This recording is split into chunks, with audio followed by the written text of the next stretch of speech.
I don't think enough people talk about how video editing can absolutely consume your life. I remember when I was about a year or two ago editing, and it was a normal sight for me to be editing late into the night and my curtains would be open, and I remember seeing sunrise after sunrise. I would be editing so late into the night. I would genuinely go to sleep at like 8, 9 a.m. And sure, I used to say like, oh, I work better at night, but genuinely like, bro, it was ruining my life. Like I remember going to school and going to college, and I was genuinely like, I had fucking eye bags and I looked like a gremlin. And sure, it was okay, like short term, it was like 1 or 2 all-nighters and there doesn't hurt, but long term it genuinely feels like it's ruining your life. And the worst part is, during these all-nighters, as you do like literally like ruin your health for editing, you actually get worse and worse. It's this endless cycle where you leave a project till late, so you stay up late to edit it, but then you get tired, so you become less productive, which means you still don't get the video done, which means you need to stay up later, which means you get more tired, which means you still are less productive and you never get the video done. So not only are you like ruining your health, but the work isn't being done anyways, and you're basically not getting paid much for it. And this is a problem that I ran into, and I know hundreds, probably tens of thousands of editors have run into, where they're trying to scale, they're trying to make a lot of money editing, they're trying to get that 5, 10, 11, 12k a month, but they're just not able to balance it at all. And I'm telling you now that the problem, it isn't the fact that you're taking on too many projects. It's not that client work is too hard. It's not that editing takes a long time. It's that you have no idea what you're working on every single day. You have absolutely no focus. You wake up in the morning and you kind of just open Premiere and you're thinking, might edit that project here and there. And while you're working, you're kind of just like going with the flow. You're just putting on whatever. You're doing effects here and there. You're cutting, and then, oh, I can do some sound effects here. Maybe the music do I do at the end? You know what? I'll do one track now and I'll continue cutting the rest later. You have absolutely no idea what you're doing, and when you have no way of systematizing it. If you were similar to me, you probably find yourself like opening Twitter, opening Discord. The second that your editing feels hard and you get distracted, it becomes extremely hard to stay focused. I'm telling you that the reason you get distracted is because you're not sure what to focus on. So I'm gonna hopefully solve that for you today. So essentially, you wake up every single day with a certain amount of brain power, a certain amount of energy, and every single day you use it as you do certain tasks. So you wake up, you brush your teeth, you come back into your room, you're wondering which clothes should I pick out, and you're taking energy thinking about that decision. Then you're going to school, you're doing these hard tasks, and you're talking with this person about the homework, and all these small conversations, these decisions you make, they all take up that brain power. And that same brain power is the same energy that you use while you're working on your edits. And as you can imagine, the more of this like brain power, this energy that you have, the more productive, the more energized you're gonna feel while working. These distractions, they come in when your energy is low, you've used your brain power in other areas, but you're still trying to work. So there's 2 things that you can do. You can just completely quit editing. You can say like, you know what? I don't have enough brain energy for this. Like I just quit, which obviously you're not going to do because it's like, you know how much you can make from this. The second option, which I'm going to show you how to do, is freeing up your brain power in other areas. And the way we're going to do that is through systems. You've probably heard about systems before. You probably have a vague idea about what it is. Systems are basically things that automate processes in our lives. It's things that take away the need for us to use brain power. When you wake up in the morning, you don't have to put like much energy into thinking like, oh, I need to brush my teeth. You kind of do it automatically. Even another example of like a system in place, just think about when you had like a school timetable. Imagine trying to manage hundreds and hundreds of students, like rampant teenagers, without a school timetable system. So by having that system in place, the school's able to put more of its energy, its resources into actually teaching the students rather than deciding which room they need to be at.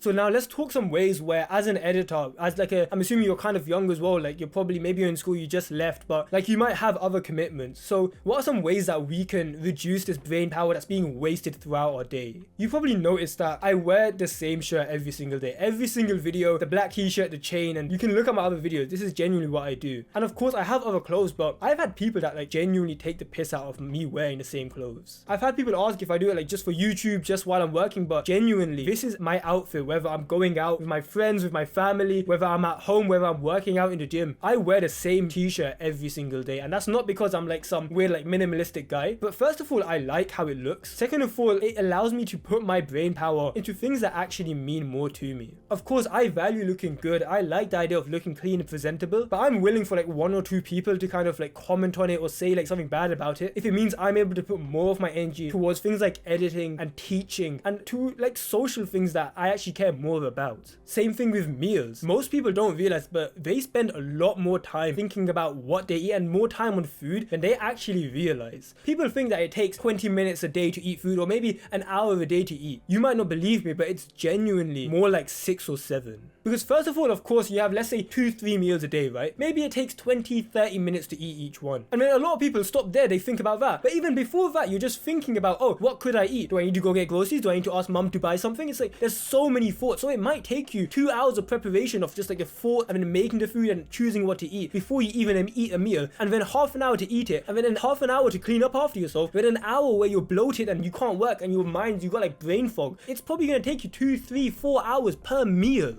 This is why people pay for meal preps. It's why, like, if you can get someone to make your meal, you only have to spend maybe the 20-30 minutes to eat it, and then maybe half an hour you're kind of bloated. But honestly, if you make like a clean meal where if you do it like high in fat and then high protein, low sugar and low carbs, you can kind of reduce that time where you're bloated and you're not as productive after your meal. So you can go from literally people normally spending 3-4 hours a meal, which honestly is probably you right now, to more like half an hour, an hour. Now cover that over 2-3 meals a day. How much more time do I have to work compared to my dumbass competitor who's spending like 6 hours a day thinking about food? The reason I'm able to do that is genuinely I have systems in place even for something as simple as eating. I used to pay for a meal prep. Like, a lot of people didn't understand why I used to do meal prep, which is like you can pay a service. So I used to use this thing called Lions Prep, not sponsored or anything. This is just genuinely I had to use it because first of all, their food is nice, but it's halal as well. Like, I'm Muslim, so we have to eat like a certain type of meat and stuff, and they offered halal options. So I would get meal preps, and what they do, they'd send meals every single day and you just have to put it in the microwave and eat it. And that cost me, I'm pretty sure, I think it was like 160 or 170 pounds, so like $200 a week. I was spending $800 a month on food, and literally everyone around me called me stupid. But what they don't understand is that that time is being used towards my business, which makes me more money. Sure, I can save $800, but in the long term, that's costing me tens of thousands. And of course, there are a few people that understand, but the majority of people, they aren't able to think in those long-term consequences. Like, even you right now, you might be thinking like 800 a month, that's wild, that's crazy. But while I understand like that might be a lot to you right now, as you continue on your editing journey, as you start making a lot more money, as you start getting to those couple thousand even a month, you're gonna realize exactly what I'm talking about. You're gonna go through that same switch that I did, because I used to have that mindset as well, where it's like, that's not worth it. But it's that switch where you go from like a normal person's way of thinking to understanding how valuable your time is. Like, basically right now I do this thing where I bought like these glass containers, like these meal prep containers. If you go onto Amazon and search it up, and just ask your mom or your dad or someone that can cook for you, and just ask if they could like cook your meals at the beginning of the week. Like, tell them so you could focus on your work, it's so you have more energy, and it's the same amount of food, it's gonna cost the same, but if you want you can pay them as well, like pay for the groceries and pay just like to be nice. But being able to go throughout your week and not have to think about food, saving genuinely hours a day, it frees up not only your time but the mental energy, and you can put that into what really matters, your editing projects. Another huge way of freeing up a ton of like your mental energy is by tracking your projects. Like I said, most editors, they wake up, they kind of like bum around, and then they open up Premiere wondering what I'm going to be working on. They just look at raw footage and they get overwhelmed. The way you go about this is by having a project tracker. Now, I used to do this physically. I used to actually use like physical sticky notes, and while that does work, I actually found it better to use a digital version of tracking your projects. When it comes to things like journaling, I prefer physical books. I actually have it right here. I was journaling before this. I prefer journaling on paper, but when it comes to like my online work, I prefer it on my PC. The reason being, my PC is already on from editing, because literally like I needed to edit, so I might as well have a way to like automatically open my project tracker. So the app I use is called Notion. Some of you will already have heard of it, but if you aren't using it already, this is a killer app. It's basically almost like a note-taking software, but like on steroids. And I've actually created a template for you, which is called the Editing Vault. This is a free resource that I made for editors looking to scale. It's got a project tracker as well as like a shit ton of other stuff. Like, you've got your finance trackers, you've got your useful resources, and honestly, there's more in there than most people's paid products. But for the sake of this video, the thing I want you to be using is that project tracker in the Editing Vault. You can go in the description now and you can sign up for that. It's completely free. You'll get it instantly to your email. And once you've got it, there's a tutorial that it comes along with. You'll be able to set it up so that every single time you sit down to edit, you'll have that project tracker up. And what that allows you to do, it literally tells you every single day what you need to edit. You'll be able to put your projects onto there, and it will show which part of the workflow are you on. Are you on the cutting stage? Are you on the audio stage, the visual stage? Have you done revisions yet for it? You'll be able to like move it along that workflow pipeline. And not only that, but it gives you the deadline as well, so you can put your deadline in and it'll sort it by the deadline. So let's say you have 3 projects, it's gonna be hard to try track that all in your head, right? What the Editing Vault like project tracker does is it puts the top video as the one you need to do soonest, and it tells you exactly what you need to work on. It will tell you need to do cutting next, visuals next, things like that. Imagine how much brain power you save when instead of having to rummage around in your brain like thinking, oh, that client was talking about me, and oh, I'm doing a trial for him, and this guy needs the video done, but he's given me like 5 revisions, so do I do this one first or that one? It's like there's all of this mess in your head. Imagine you can just follow exactly what the project tracker tells you to do. That's going to be a super useful resource for you, and you can get it for free once again. Go use the editing vault now. It's the first link in the description. You probably joined this editing thing, you're probably editing right now as genuinely like to make a lot more money than most people even believe is possible. You probably right now, you don't realize how much money is possible with editing. If you told me a few years ago that I would be making the amount that I am now, I'd be working with these guys with 10, 20, 30, 40 million subscribers, I promise you I wouldn't have believed you. Literally, I was in a call this morning. It's 5:45 p.m. right now. I was in a call this morning at 11 with one of the editors for the Sidemen. I've genuinely got a network where I'm speaking to the largest guys in the space, and if you told me a few years ago I'd be speaking to like the manager and the editor for these huge channels and I'd be working alongside them, I wouldn't have believed you. When I was making $400-500 a month editing Fortnite videos, I saw it as like, oh, it's nice to keep it on the side, but now I'm realizing like, nah, this is genuinely life-changing money now. And if you want to scale to that point, if you want to go on like a similar journey to me, I hope what I say isn't out of ego. Like I genuinely hope like what I say is like almost like inspiration to show you how I did it, and that's essentially what my videos are, innit? I'm telling you now, you need the systems to scale. Without systems, you will genuinely crumble. So I'm giving you a system now, just one of the systems that I use, and if you don't use it, like what good is a system if it's never being used? I'm gonna give you this editing vault, and I genuinely want you to be using it multiple times a day. I show this in the tutorial which you'll get when you sign up. I show you how to set it up so every time you open your browser, it will show you the editing vault. You need to be exposed to these systems so long that you're quite literally like, instead of scrolling on social media, instead of opening Twitter or randomly being on Instagram, why don't you check the editing vault? There's more information there than other people's paid products. Because on your journey to becoming a top 1% editor, editing is honestly going to become part of your lifestyle, and that might scare you. You might be thinking like, wait, it's part of my life, like that's scary, but it's actually a lot better than you think. You know that the videos you work on, the thing that you do for a living, is genuinely something you look forward to and you enjoy. Like bro, you're editing videos now, sometimes you might not even enjoy them, you might just be doing it on the side, you're not getting paid much for it. If you can do it now, imagine how much more you'd enjoy it if you were getting paid thousands for them. Not only are you making the money, but your confidence goes up knowing that you've built something, and you just meet such amazing people. You meet guys that you grew up watching. Like sure, editing is hard. I'm not going to be one of those gurus that tell you, here's the top 5 AI tips to like make 5 billion a month with editing. I'm not going to lie to you. Editing can be hard, but you've got to genuinely ask yourself now. You've already gotten into this skill, this hobby, this like entrepreneurship journey from editing, and maybe you want to take it far. And I can help you on that way, but honestly, if you don't want to, I can't help you. Sure, editing is hard, but think about what your other option is. If you don't want editing to be your lifestyle, do you want to know what will be? It's going to be you waking up at 6-7 a.m, putting on like some tight suit, like with like some tight white shirt, putting your collar all the way up with your top button on where you can barely breathe. It's raining right now. It's literally like rush hour, so people are going to be coming back from work now. It's 5:51. I know there's someone walking home right now with their umbrella that's flying up, and it's like the umbrellas, you know, when it gets inverted and he's getting all wet, he's going to come home with taking his jacket off and he's like stinks of like moldy like rainwater. He comes back home, he's so stressed, he's been working all day, his boss that like keeps shouting at him, he's pissed him off, so when he gets home, it's not like he wants to speak to anyone, so he'll just like sit down, scroll on his phone, kind of like do whatever he wants with his day, nothing productive because he's been like so stressed throughout the day. He'll stay up late at night genuinely hating his life. He'll go to sleep at 1-2 a.m, get 4 or 5 hours of sleep and repeat the exact same thing tomorrow.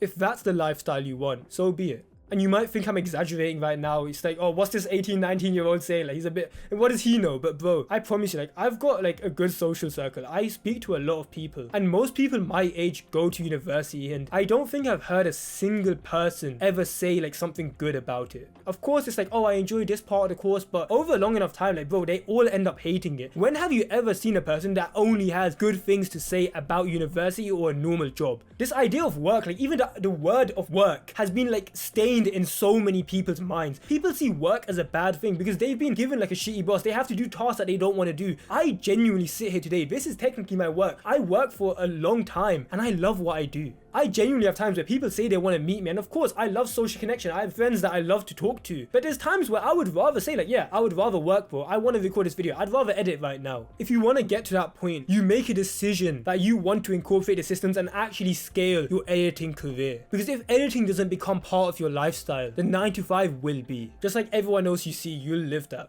I don't go to university right now because this is my work. I can genuinely edit one video and that might take me 4 or 5 days, and I make more than most people my age do in a month. Even at like 17, late 17 years old, I had months where I made more money than most people my age did in a year. December 2022, I'm never gonna forget that month. My first $13,000 month. Do you know how insane that feels? To know before I'm even an adult, I'm 17 years old, I'm 18 now, but at the time, I'm a child making more money than most adults late into their career. And of course, the money's nice, but like I always say, like a lot of it is just pushing yourself to see how far you can go. You're probably like kind of similar to me, where of course, we like the idea of money. We don't see money as a bad thing, but we're not crazy like hedonistic. Like we don't really care about like the designer shit. Like bro, I wear the same t-shirt every day. My hobbies are pretty much like going to cafes, eating out with friends, and like playing sports here and there. Like I'm not a high maintenance type of guy. So the money you make, honestly, it ends up more as freedom. Like for me, I'm 18 years old. I don't have a car. And as you can imagine, a lot of people ask me like, why don't you drive? Why like don't you want a car? Everyone gets a car. But honestly, I don't want a car. There's a long explanation for this, and it's basically because I'll explain it to you. I don't explain to many people. Essentially, I like the idea of focus, and I genuinely believe like for the next year or two at least, I just want to put my head down and work.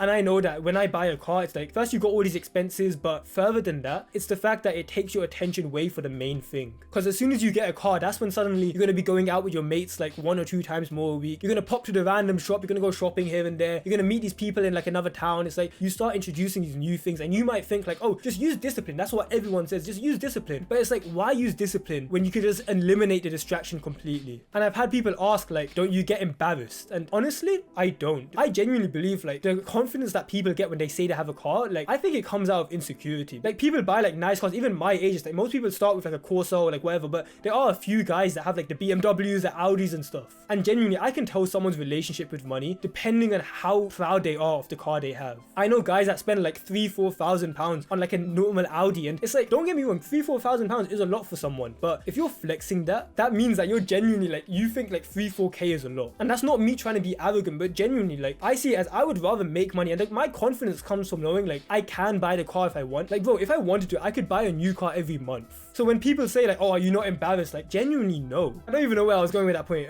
Yeah, I was talking about just the confidence you get from when you're making the money editing. You're probably not someone like crazy materialistic, but just knowing you can if you wanted to gives you such a disgusting amount of confidence. I've gotten myself to that point, and honestly, like I get other editors there as well. What you're seeing here isn't me just like making some random videos for attention, like to grow my own channel. What I genuinely believe is I am changing the lives of hundreds, if not thousands, of video editors, young guys that got into video editing maybe as a hobby, but now they're trying to scale it up. They're not trying to work like a normal job. They like the idea of entrepreneurship, working for yourself, pushing yourself to see if you can do it on your own. And it's so fulfilling to me knowing that I can help guys do that. I've gone through it myself, and now I'm able to teach others. If you are someone that wants to be a part of that, then I'd love for you to join us. Genuinely, like I've been where you are right now, and for me to help you would be such an amazing feeling. You can scroll down right now, click the red subscribe button, and you'll be able to click this video here, right here, boxed up. Take care. Peace.